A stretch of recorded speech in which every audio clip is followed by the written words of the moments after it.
আরে আচ্ছা জ্বালা তো, তোমার হাদিস তুমি থো তো, তুমি যাও এখান থেকে।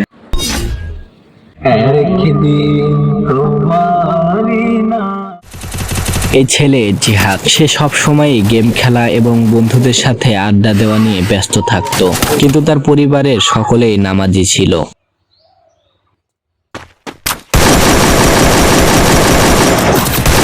জিহাদ মসজিদে যাবে না? ইনি জিহাদের বড় ভাই, 5 ওয়াক্তই মসজিদে গিয়ে নামাজ পড়েন। তুমি যাও, আমি একটু পরে যাবো। বুঝবি বুঝবি, কিছুদিন পর বুঝবি। হুজুর সাল্লাম বলেছেন যে একাধারে বিনা ওজরে 3 জুমআ কাজা করে সে মুসলমান থেকে খারিজ হয়ে যায়।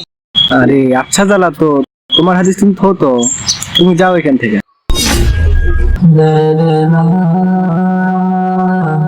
জিহাদের কথায় কষ্ট পেয়ে তিনি মসজিদের দিকে রওনা হলেন, কিন্তু জিহাদ বড় ভাইয়ের কথা অমান্য করে আবারও গেম খেলায় মেতে উঠল।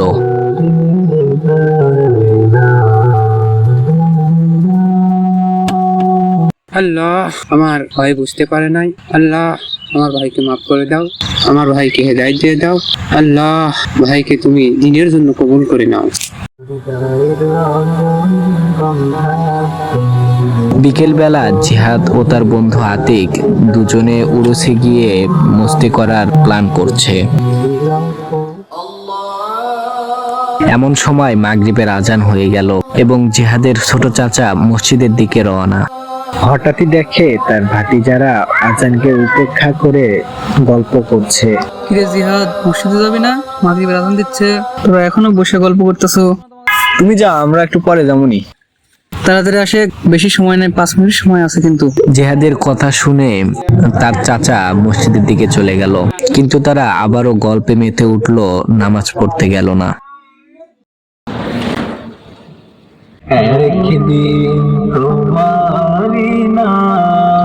আল্লাহ আমাদের সময় দেন শুধুই পরীক্ষার জন্য, সুযোগ আসলে আমাদের সেই সময় কাজে লাগানো উচিত।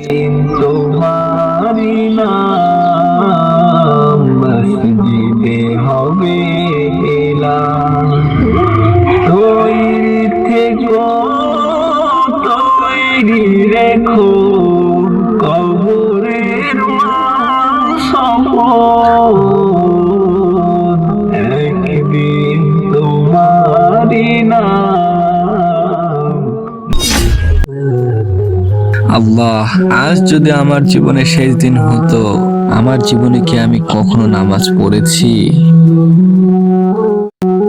আল্লাহ আমাকে আরেকটি সুযোগ দিলেন, আজ থেকে আমি কখনো নামাজ মিস করব না, ইনশাআল্লাহ। নবী সাল্লাল্লাহু আলাইহি ওয়াসাল্লাম হাদিসের মধ্যে বলেছেন, লা দীনা লিমান লা সালাতা লাহু, যার কাছে নামাজ নাই তার কাছে দিন নাই।